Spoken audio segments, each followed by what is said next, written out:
Alright, this video is on the stated Season 3 balance as it pertains to things that have been left unresolved since League was created. I think there are a lot of issues out there that really need to be resolved at some point because Riot really never looked into them when they converted Dota to League, made League based off Dota's concept. And a lot of these issues have been, they might not be issues specifically because of Dota. A lot of them are issues because of things not Dota. So I don't think this is like a League versus Dota video. But there are a lot of things that, since League's inception, have been around that really have never been looked at. And a lot of these are causing issues to this day that really need to be looked at. I think at this point, I got a couple images here, not very well done, but I figured it was better than nothing. Riot is really playing whack-a-mole with a lot of these issues. I feel the biggest example of whack-a-mole is health versus health counters. If health counters never existed, health wouldn't need to be overpowered to fight health counters. Okay? But because health counters exist, health needs to be overpowered to exist against health counters. It's really like a mathematical equation. If you have, here's your damage and here's your health. If they're both about equal, then you're fine. But once damage gets to add in percent health, then health needs to go up in order to beat, percent health. And that's really what we're facing right now. A lot of champions have been released, like Jarvan, like Elitz, like Jace. And they have so much percent health damage that health needs to be overpowered in order to fight these. And Riot's playing whack-a-mole here because, they're saying, we've got percent health damage. Okay, we need a buff health. Oh, we need a buff percent health damage to fight health. Oh, we need a buff health to fight. And it's whack-a-mole. And I really feel there's like, if you wanna do like a mental image, it's like there's two people at Riot, and one of them is pushing up the molds, and the other one is whacking it, and neither of them have been able to come together to find out, hey, we're the people doing this. Let's get to the root of the problem, and maybe see what's going on here. But I feel a bigger issue, and this is something I really feel is the main point of this video, is that let me flip over here. This is Heart of Tarask. This is Dota's version of Warmogs, okay? It's a lot more expensive than Warmogs, and it gives 1060 hit points, alright? But, and importantly, because it gives 40 strength, when you build this item only on bruisers, or not bruisers, but, strength characters who are typically, bruisers, tanks, things like that, they get 40 damage out of it. And you might be thinking to yourself, oh my god, they get a Warmogs and it gives damage? Well, two things. One, this is a really expensive item. This would be more, this is like more expensive than Trinity Forces. But two, importantly, this item costs more because it gives damage. Now compare this to League. You're buying the Heart of Tarask, but you're buying it without the damage and you're getting it for cheaper. A lot of people in Dota would kill for an item like that. League, compared to Dota, has the ability to build only health, only defense, and never get damage for it. Whereas in a game like Dota, just to get this item, you need to get the 40 damage out of it. And I think that's a really big issue. Now, because in League you can only, you can have the ability, and most people will only build defense, only build health, resistances, and such on, they need to still deal damage, because it's not fun to not deal damage. Riot has decided, you need the ability to deal damage at all times. And I feel like that, it's a lot like the magic card Lightning Helix. It does damage and it heals you, so it's defense and offense.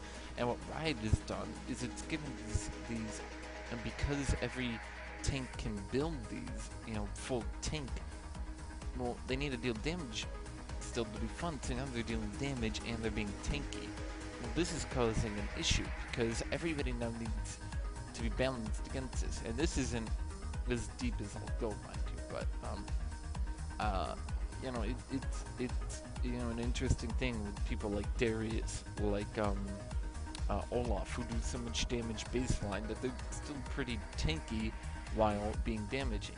And mind you, this isn't an overpowered thing. I'm not saying they're overpowered. What I am saying, though, is that these people are wildly more tanky while still being just damaging enough. If you look at Dota, no champion in Dota is unkillable. There's no, unless they're massively overfed, you know. There's no situation where in an even game, your team just cannot kill somebody. There's situations where it's not ideal to kill them and they're too, tanky to be your first kill. But there's no situation where somebody has only built defense items such that you need to focus them. And I really feel that gets into min-maxing, which Dota, well, I should say, which League does a lot too much of.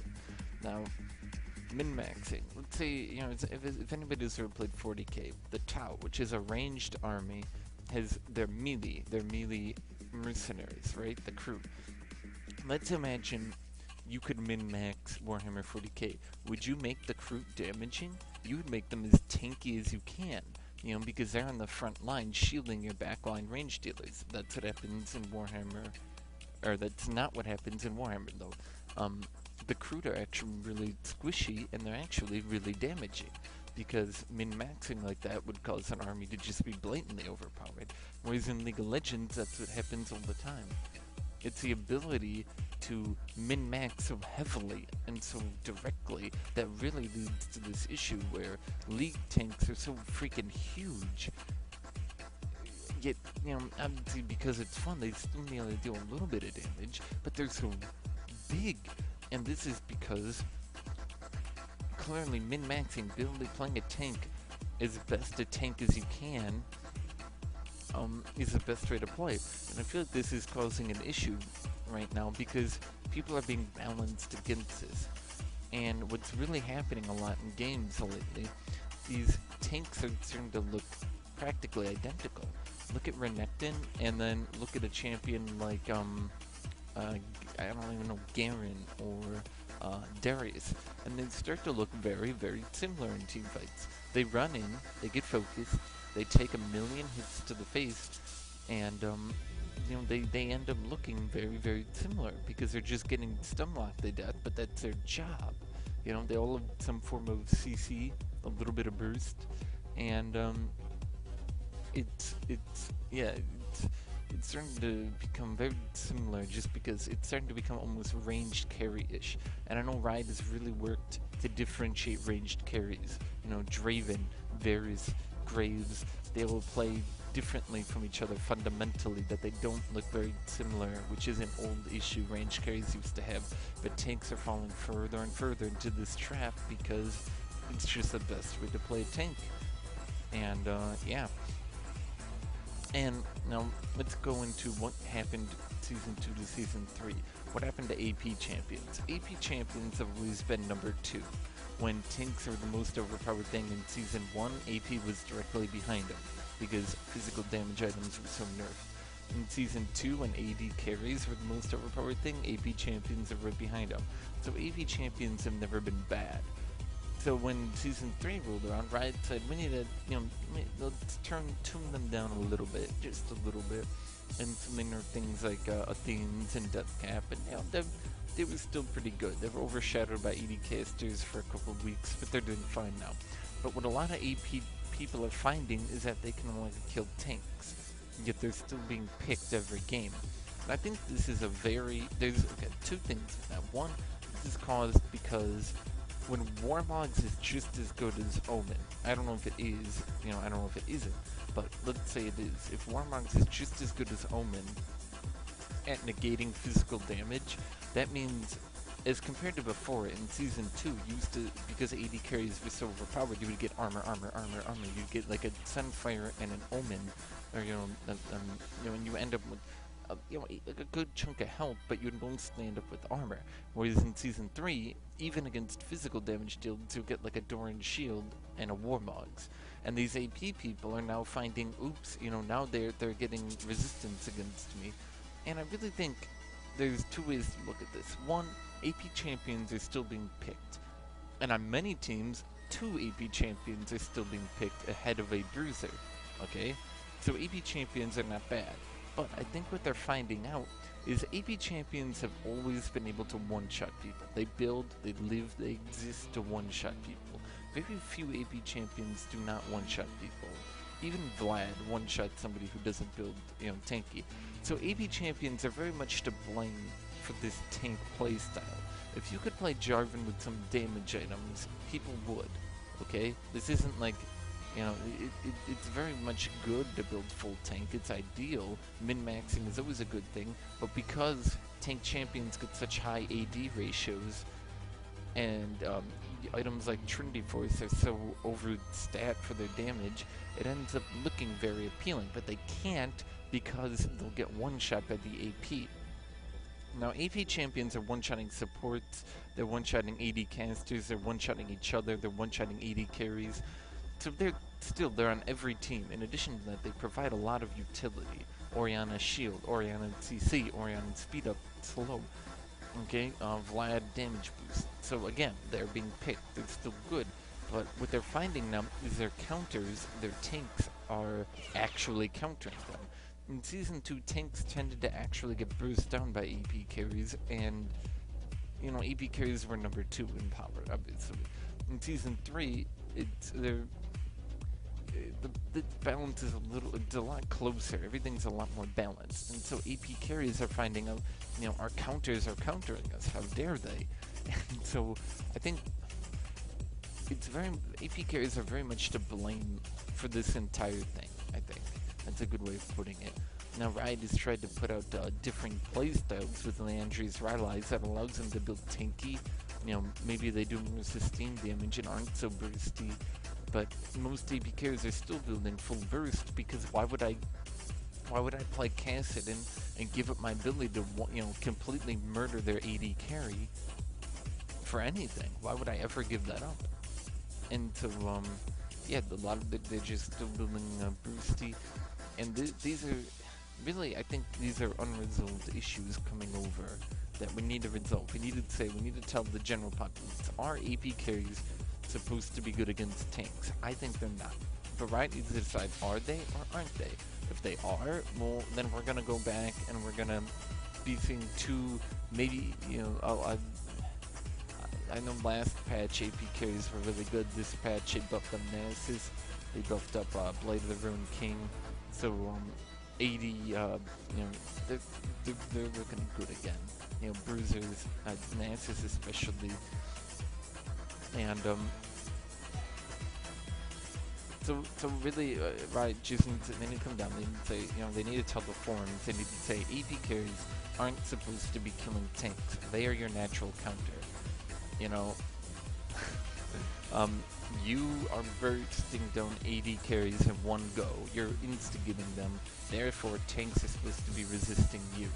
That's something that needs to be put into the head of League players. AP carries can no longer, unless you're playing someone like Anivia who can kite them out, you aren't supposed to be having that much power, okay?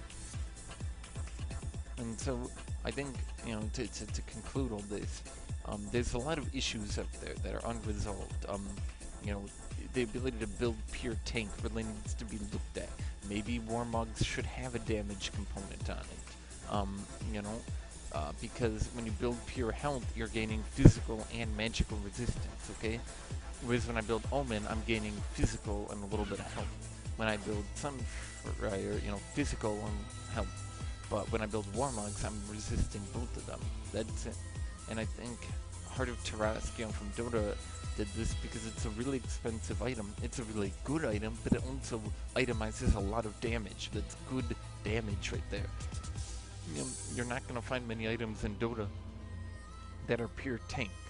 You're just not going to, because that just didn't happen in Dota. The concept of somebody who only builds tank items, that's a new concept. Alright, so I want everybody to think about all these issues and leave a comment or do whatever, and I really want people to think, what is building pure tank? Is that something that should be continued? AP carries, should you really be killing tanks if you're one-shotting, the squishies of their team and having utility? AD carries, you were really fucking overpowered in Season 2, so I really don't feel bad for you. You had like 2 years of being top dog, and so not being godly anymore. Okay, you're not godly. You're still on every single team imaginable. You're doing fine. Everybody in season 3 really is doing fine. I think balance issues are really being exaggerated. I think they are there. I think whack-a-mole is being played, but I think that overall that we're all doing pretty much fine with each other right now. In this patch right now, I think we're, other than Blade of the Ruined King being a little over the top, I think we're all doing fine. Especially when Nasus can be picked and not dominated, I think we're doing fine. So, there you go.